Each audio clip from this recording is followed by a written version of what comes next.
Muy buenas tardes, espero que se encuentren bien. Vamos a seguir disfrutando de la Feria del Libro, el cual está dedicada a Fran Moya Pons y enfocada en la literatura infantil. Ahora tenemos el conversatorio, Premio Nacional Feria del Libro Eduardo León Jiménez, aportes y significados. Ahora le voy a leer una breve semblanza del señor Luis Felipe Rodríguez, quien estará moderando dicha actividad. Él es sociólogo, docente universitario, gestor cultural y gerente de programas culturales del Centro León Jiménez. Un aplauso, por favor.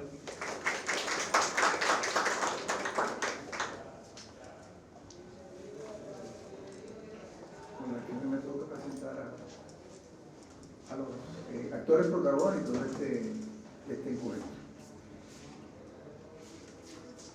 Como ustedes conocen, el Premio Nacional Feria del Libro Eduardo León Jiménez fue creado en el año 1997 y desde entonces ha mantenido una constancia fructífera y se ha ido posesionando como símbolo del compromiso público-privado con el fomento de la lectura, la producción intelectual y el fortalecimiento de la identidad dominicana. Este premio, a través de estos años, ha dado visibilidad a los escritores dominicanos, fuente de alimentación, de motivación a los lectores, ha dado visibilidad a estos escritores en el ámbito académico y en el ámbito en general del sistema de la cultura. Estamos hoy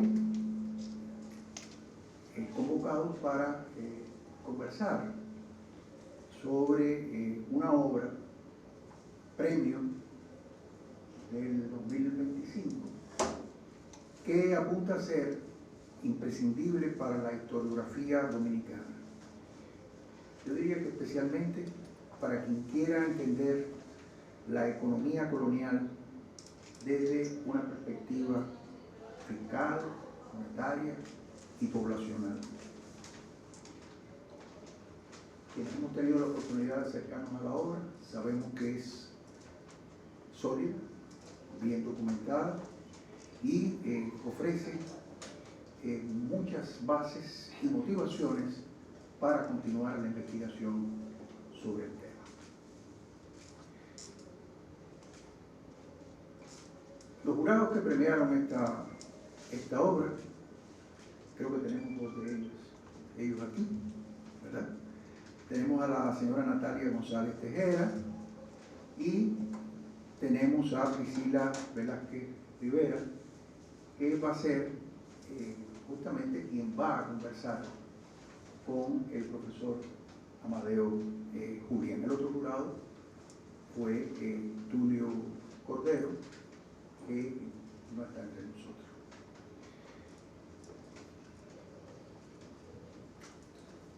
Voy a dejar al profesor Amadeo para el final y presentar a quien intervino en este proceso como jurado y como parte de esa tríada de intelectuales que seleccionaron esta obra y este autor como premio en el año 2025. Se trata de Priscila Velázquez Rivera. Es una de las escritoras más destacadas del panorama literario actual en la República Dominicana. Es doctora en creación e investigación literaria en el área de novela. También ha realizado estudios de economía, mercadeo y finanzas corporativas, por muy raro que parezca. Sus obras han sido premiadas en importantes concursos literarios en España, México y, claro, en República Dominicana. Como escritora, Priscila se desenvuelve con soltura en su novela, en el ensayo y también en el relato en general. Priscila tiene una potente voz, no solo cuando habla, sino sobre todo narrativa.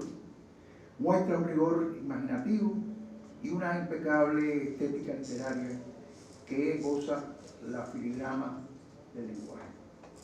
En sus historias, en la psicología de sus personajes y en el servicio de su obra, se advierten cuidadosos procesos constructivos.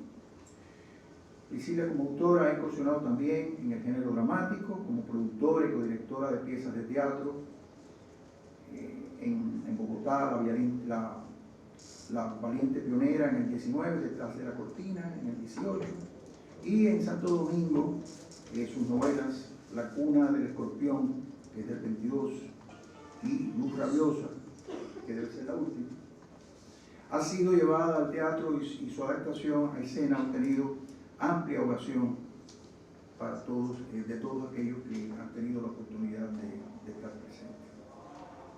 La autora considera, y esto es muy importante para nosotros y tiene mucho que ver con su presencia en este premio, considera la educación como la única urgencia de los tiempos. Priscila va a conversar con el profesor Amadeo Julián, que es quien ha sido reconocido este año con el Premio Nacional Feria del Libro Eduardo León Jiménez. El profesor Julián es doctor en Derecho, cum laude, por la Universidad Autónoma de Santo Domingo. Estudió Planificación Económica en el Instituto Latinoamericano de Planificación Económica Social de la CEPAL, de Santiago de Chile. Asimismo, realizó estudios sobre Historia de América y Antropología Americana en la Universidad Complutense de Madrid, Documentación y Organización Administrativa de Archivos Históricos en la Escuela Documentalista con asiento en la Biblioteca Nacional de Madrid, Derecho Constitucional, en la Universidad Carlos III, también de esa ciudad, y participó en el curso sobre Economía para Historiadores dictado por el profesor Gonzalo Áñez en la Fundación Universitaria Española. Obtuvo el diploma de estudios avanzados en Historia de América de la Universidad de Sevilla. Julián fue profesor de Historia en la Universidad Autónoma de Santo Domingo, ha impartido diversas materias en la licenciatura de Historia y en la licenciatura de Economía. Además, fue profesor de legislación de tierras en la Universidad Nacional Pedro Enríquez Ureña. Ha desempeñado funciones importantes de carácter académico y jurídico, entre ellas historiador del Museo Nacional de Historia y Geografía, donde nos encontramos en la tarde de hoy, historiador del Museo de las Casas Reales y director del Centro de Inventario de Bienes Culturales de la Nación. Fue consultor jurídico del Consejo Presidencial de Cultura y redactor del anteproyecto de la ley de la Secretaría de Estado de Cultura. Ha sido abogado de diferentes bufetes.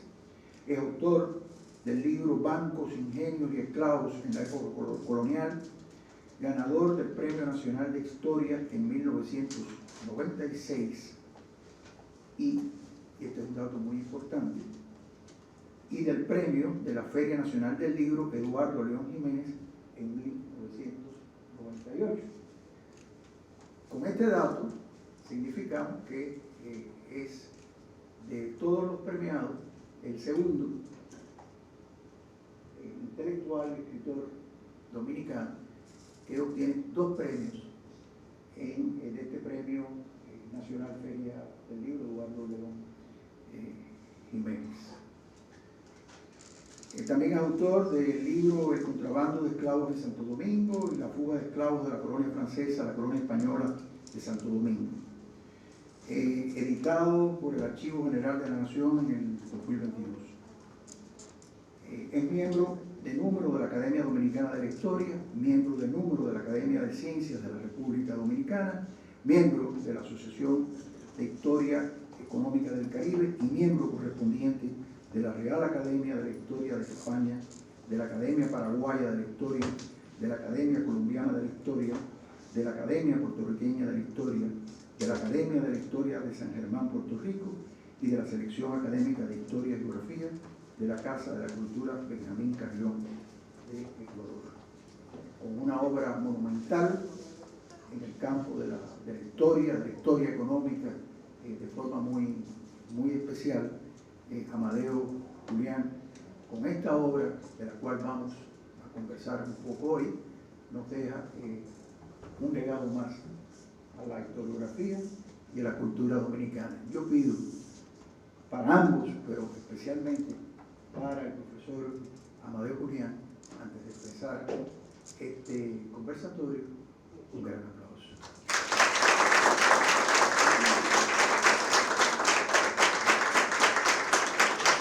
Y dicho esto, damos la palabra a Priscila, que va a llevar la conversación con el profesor Julián.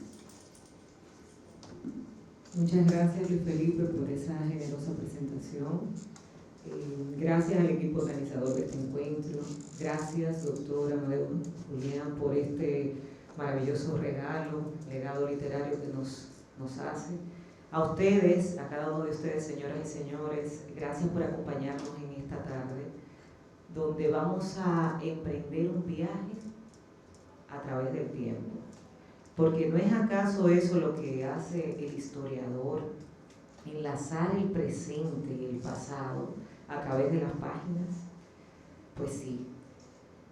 De la mano del doctor Amadeo Julián, lo que queremos hacer hoy es entender cómo desandó ese tramo o un tramo del camino de nuestra historia monetaria desde los siglos XVI hasta el XVIII, para, a través de este ensayo, educarnos sobre la evolución monetaria del país, desde los maravedíes del siglo XVI hasta la creación del papel moneda en el 2018.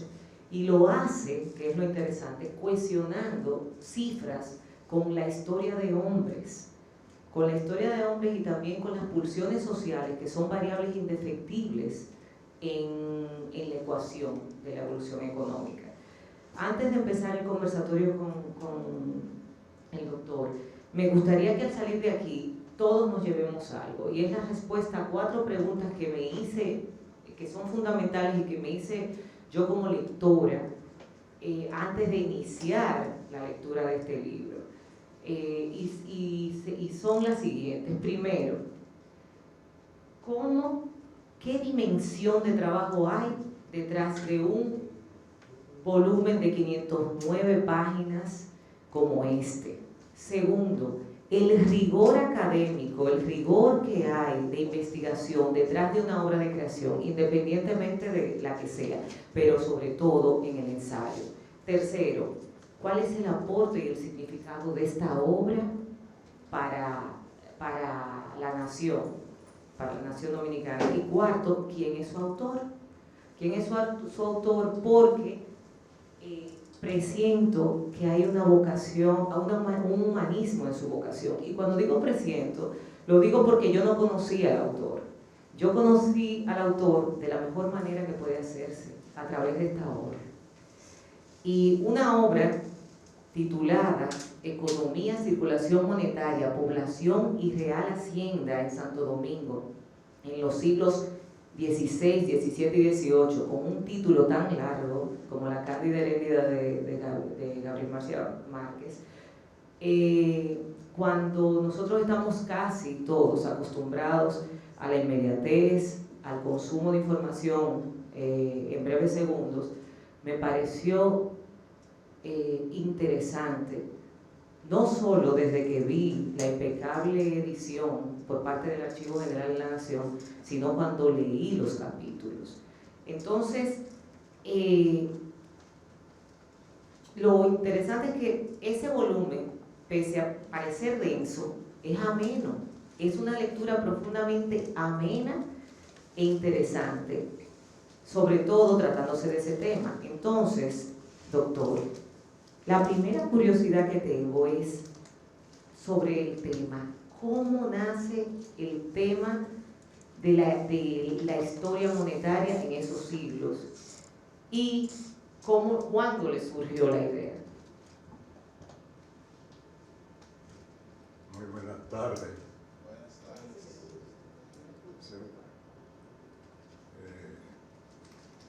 Yo siento mucho placer en compartir con ustedes estos breves tiempos que vamos a disfrutar aquí, que algunas veces uno quisiera que se prolongara en la medida en que van surgiendo nuevas interrogantes y la curiosidad se va despertando, tanto sobre el autor como sobre su obra. Yo también tengo que agradecerle a la Fundación Eduardo León Jiménez de su importante labor desde el punto de vista cultural, no solamente con la premiación de este libro por ya unos 27 años, sino por el centro que ha establecido en Santiago y las obras culturales que realiza en el país. Yo creo que también eso es fundamental, que hayan instituciones, empresas, que parte de sus bienes lo dediquen a la cultura, al fomento de la cultura, al fomento de la educación del pueblo dominicano, que siempre, aunque tuviera de más, siempre le hace falta educación y cultura, porque esos son los fundamentos de la identidad nacional. Si no hay comprensión de lo que es su país y de lo que uno es y de lo que es capaz de hacer el dominicano, entonces no hay identidades y sucede lo que pasa en el vecino occidental, que prácticamente se ha desintegrado, a pesar de haber comenzado con una revolución de liberación de esclavos. El mismo hecho de la naturaleza de su condición de esclavo ha dado lugar a que ese pueblo no haya podido superar y esté en las condiciones en que se encuentra hoy. Entonces, una de las barreras que nosotros tenemos que, frente a una situación así de vecindad, de crear en el pueblo dominicano, es la comprensión, la identidad nacional, los elementos fundamentales de su historia. Y eso es lo que me lleva a mí también al trabajo de historiador, la búsqueda de explicaciones, de problemas, de procesos que uno tiene que estudiar y estudiar a fondo. Lo que le llevó al tema. Sí, eso, pero específicamente con el tema me pasó lo siguiente. Yo hice los cursos del doctorado de la Universidad de Sevilla entre el 2001 y el 2005, a través de un programa que incluso los profesores venían a la República Dominicana. Ya en el 2005, cuando voy a elaborar mi tesis, lo que yo estaba pensando era en el tabaco. Y a lo que yo había ido a España varias veces era a investigar sobre la producción y la exportación de tabaco en la época colonial. Pero que resulta que un amigo o un profesor de la Universidad de Sevilla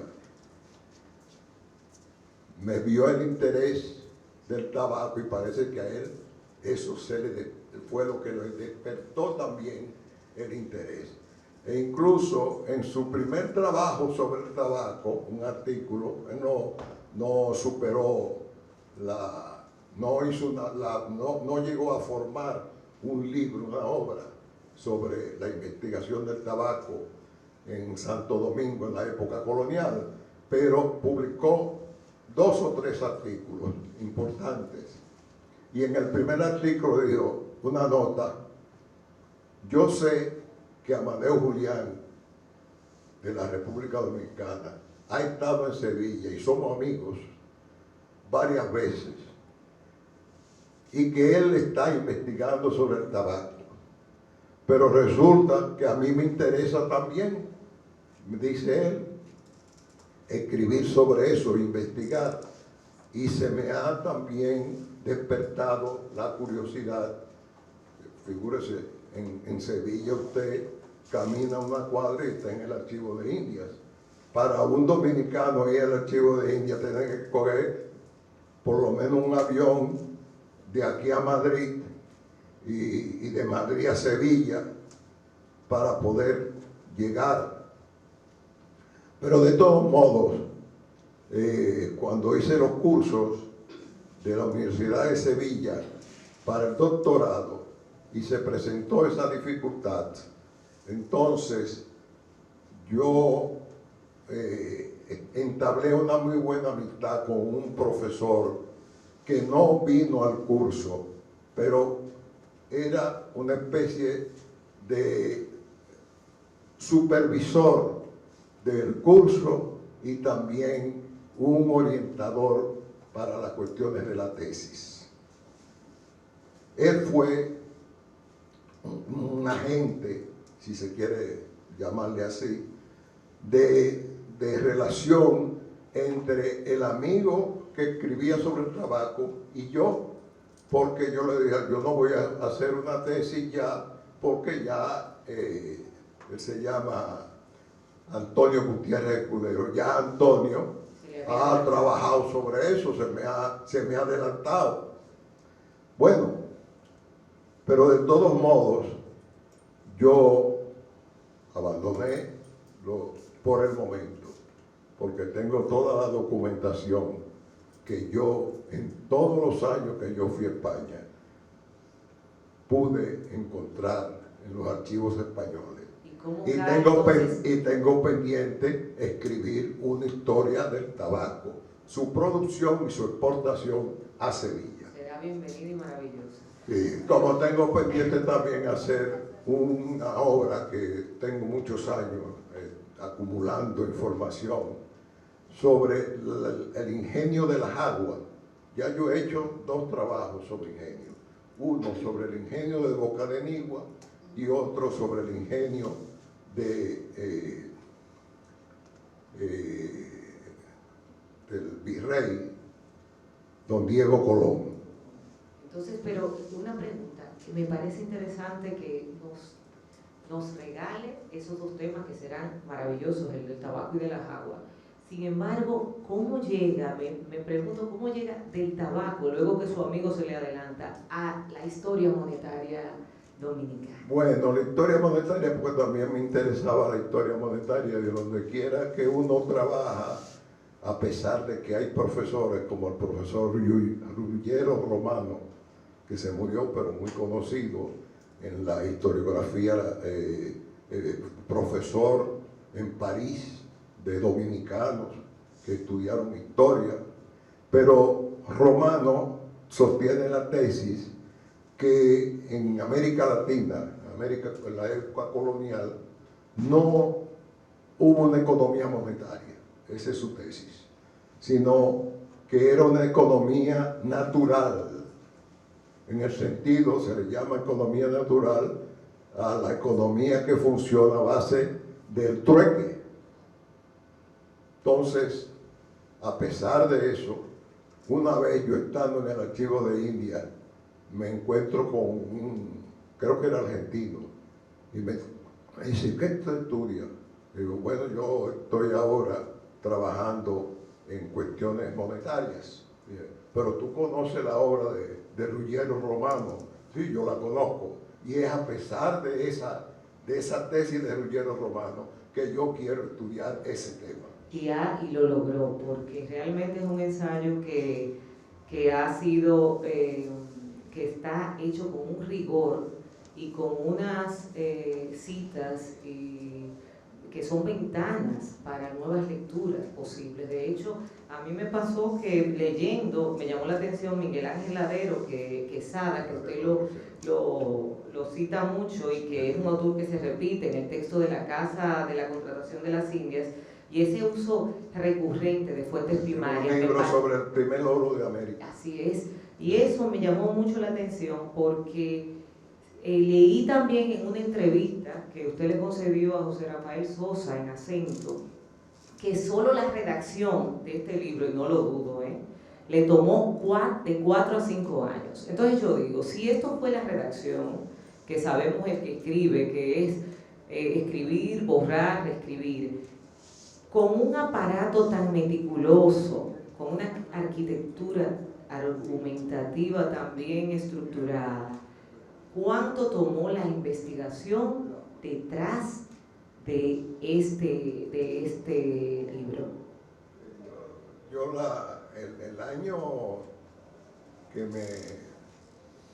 tengo más o menos para contestar esa pregunta, de inicio, ¿no verdad? Es el fracaso del tabaco por el momento, y entonces mi derivación hacia lo monetario.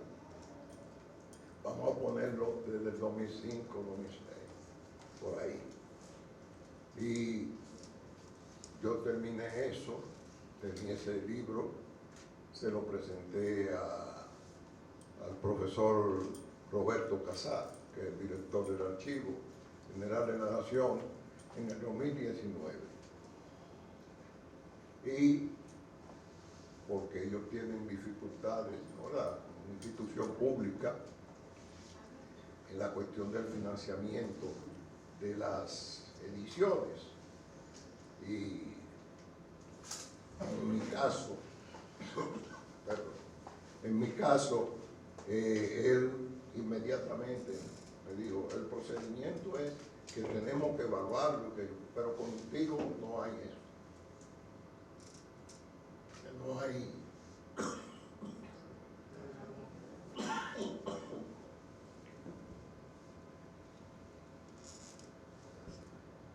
Pues a mí me llamó mucho la atención, hablando de las fuentes primarias también, que el contraste que hace, que es lo que hace cualquier gran ensayista, entre las fuentes primarias, sobre todo, por ejemplo, la que hace con los datos demográficos de los esclavos, entre Rodríguez de Morici y las cartas de Osorio. Igualmente también, un dato importante que lo aprendí en el libro, es que la Casa de la Moneda, la creación de la Casa de la Moneda fue, usted mismo lo dice, en Santo Domingo, la primera de América, y después de la de México, no con la de Perú, como siempre se ha dicho. Entonces la pregunta que me surge de estamos en el segundo objetivo de nuestra tarde de hoy, del rigor académico y de la importancia, es ¿cómo decide la elección de esa fuente? O sea, ¿quién pesa más? O sea, para que el ensayista o el historiador se decante por una fuente, ¿cuál es la fidedigna? ¿De Morici o las cartas de Osorio? Bueno, eso depende del historiador, de sus conocimientos, de la experiencia, de la práctica teórica y metodológica que el historiador emplea en su trabajo, porque no es solamente escribir en función de copiar documentos o de copiar bibliografía, es someter toda esa información a un plan que usted tiene. Que demuestre su de investigación y después de exposición de los resultados de la investigación. Esos son los resultados de la investigación. Pero esa investigación tiene entonces una exigencia desde el punto de vista metodológico teórico. Por eso los historiadores que no tienen formación, por lo menos mínima como la tengo yo, se escriben, ¿verdad? Y se llaman historiadores, sobre todo los de pueblo, sobre su pueblo. Comienzan a mencionar a fulanita, a sutanito, y creen que están haciendo historia. Bueno, ellos están dando datos que uno historiador lo puede utilizar después y someterlo a un trabajo, a una obra sobre el pueblo de que se trate o sobre la región, que esa es otra cuestión, la historia regional, que es una derivación, así como hay historia nacional, hay historia regional e historia local. Entonces, todos esos espacios, la dimensión de esos espacios, le va dando a uno también la exigencia de la cantidad de información, del rigor en el tratamiento de esa información y la metodología que uno tiene que emplear y la teoría. Sí, y porque se nota si mucho no hay en teoría, no hay historia. Se nota mucho el viaje que hace entre la documentación, citar las fuentes y al final decidir la veracidad que radica en un análisis intelectual importante. La tercera pregunta que me hacía, y que es la más obvia, pero que tiene otros aspectos soterrados, es el aporte bibliográfico que encontramos en la obra. Pero antes de su trascendencia, a mí me llamó mucho la atención que yo soy novelista, yo no soy historiadora. A mí, yo me decanto por la novela, es lo primero que leo, aunque me gustan otros géneros. Y cuando yo leí este libro, me sorprendió la prosa, que un libro de historia fuese ameno, que invitara a la lectura, a pesar de ser un ensayo historiográfico. Me llamó mucho la atención. Sobre todo, por ejemplo, lo advertí cuando nos cuenta, por ejemplo, las cartas del rey a Diego Colón para quejarse sobre el manejo de Nicolás de Obando, o también cuando este personaje esperpéntico de Domingo Pimentel, que me fascinó, o cuando también llegaron las cédulas reales, don Rodrigo Pimentel, o Domingo Pimentel. Rodrigo Pimentel, perdón, y también cuando llegaron las cédulas reales sobre la explotación de las minas. Entonces, uno avanzaba de una manera fluida por el ensayo. Entonces, me pregunto, esas inserciones narrativas en un terreno tan críptico como lo es el ensayo historiográfico, ¿fueron deliberadas? O sea, ¿usted pensó quizás en un lector no especializado como un estudiante, como una creadora de ficción, o fue una necesidad fundamental y esencial para el entendimiento del ensayo? Bueno, yo la verdad es que cuando yo estoy trabajando, no pienso quién va a leer el libro, ni qué capacidad tiene para entender lo que yo estoy escribiendo.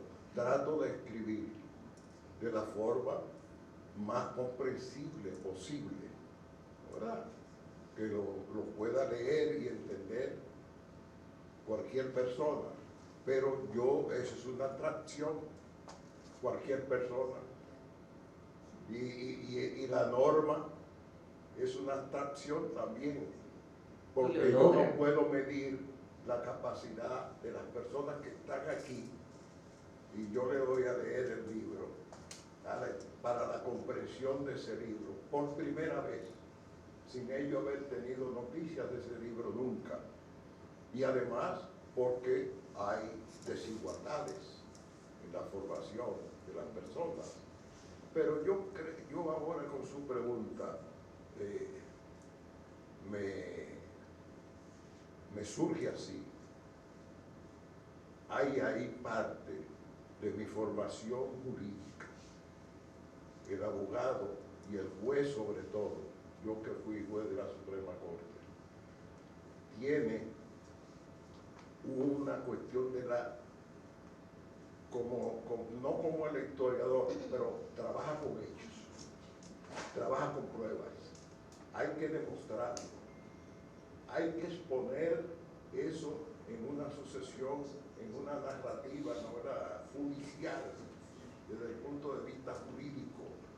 Puede ser que eso contribuyera. Además, yo pasé por la oficina Peinado y había una señora que se llamaba, no señora, señorita, pues no se casó nunca, la señorita Margarita Peinado.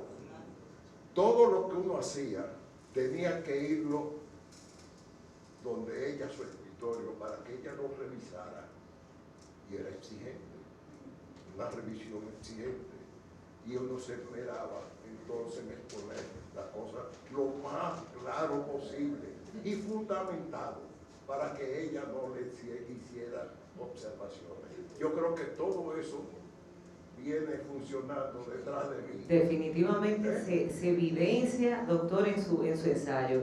De hecho, debemos decir que en estos certámenes compiten muchos libros y muchos géneros. Y a veces es difícil tomar una decisión.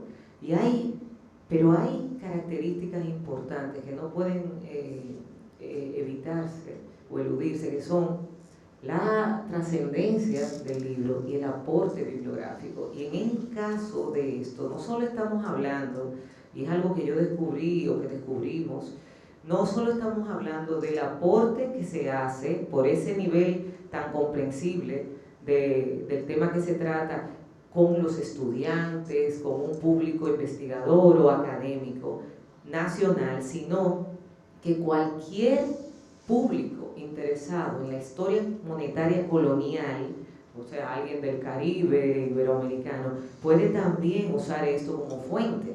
Eso es desde el punto de vista bibliográfico. Sin embargo, otra bondad del libro que me sorprendió es que hay también hay un aporte de inspiración para otras artes. La manera en que el doctor narra algunos aspectos de la historia e incluye personajes esperpénticos como ese que hablamos de Rodrigo Pimentel o Miguel de Pasamonte o Luis Colón, son personajes que inspiran a cualquier novelista a crear ficción. Eso por un lado, y del otro lado es el aporte lingüístico, porque hay etimología. Por ejemplo, la palabra cuartos fue a través de este ensayo que yo supe de dónde sale, porque cuartos era una fracción de la moneda y luego pasa a ser una moneda y después se generaliza como dinero, y entonces por eso ahora me debes unos cuartos. Y esto también es parte, además de otros préstamos dialectales que el doctor señala en su libro. ¿Reconoce usted esa trascendencia? ¿Fue su intención soplar ese aliento, esa alma, ese ensayo? No, yo en realidad, ¿no, verdad? Los mismos ejemplos que usted ha puesto, el cuarto y los cuartos. El sistema monetario fundamentalmente en la época colonial era que el peso era la moneda de más valor. Después venía la que valía 8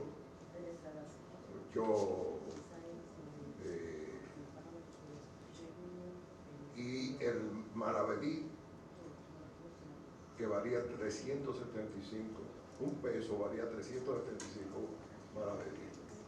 Sí. Entonces, sobre esa base, ¿verdad? Se produce todas las crisis, o se producen todas las crisis del sistema monetario español, de la equivalencia, del valor. Además, la moneda es una moneda que tiene un valor intrínseco, porque tiene su peso en plata y en oro.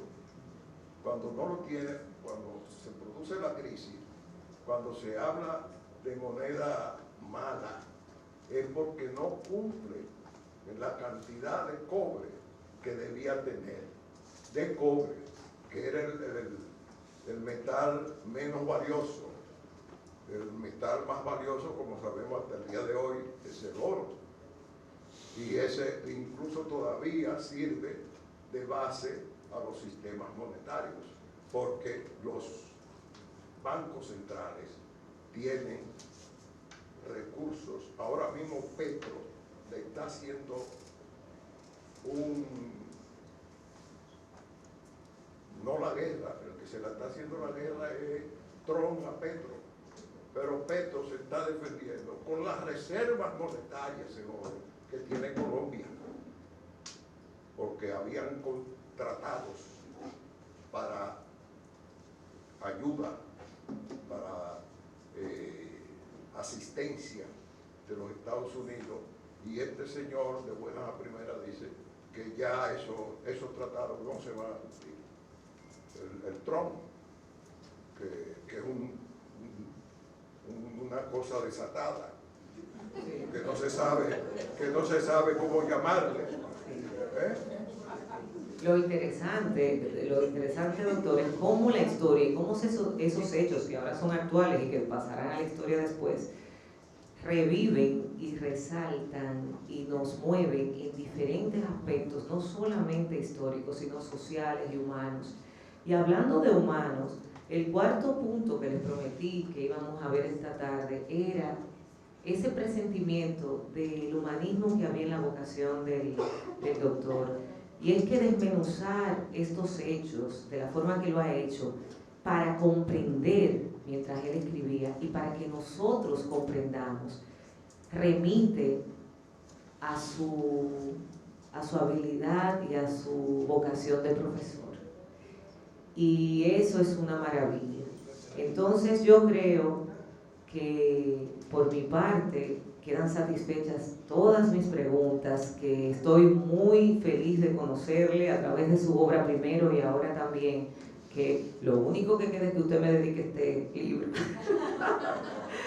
y nada, le cedo la palabra a Luis Felipe para que nos despida. Muchísimas gracias a ustedes y le pido antes un grandísimo aplauso al doctor Amadeo Julián.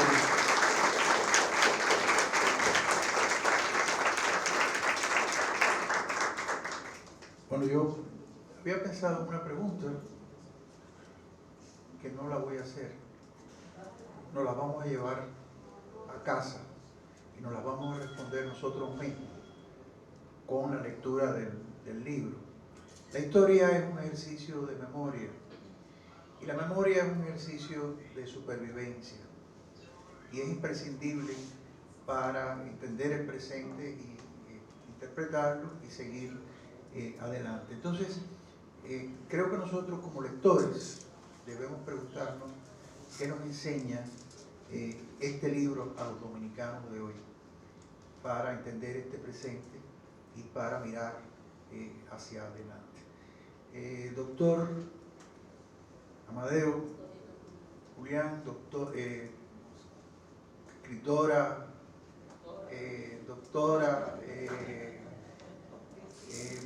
colaboradora Priscila Velázquez Rivera, en nombre de la Fundación Eduardo León Jiménez, Centro León, en especial de su presidente que se encuentra entre nosotros, la doctora María León, pretendiendo estar de incógnita allá atrás.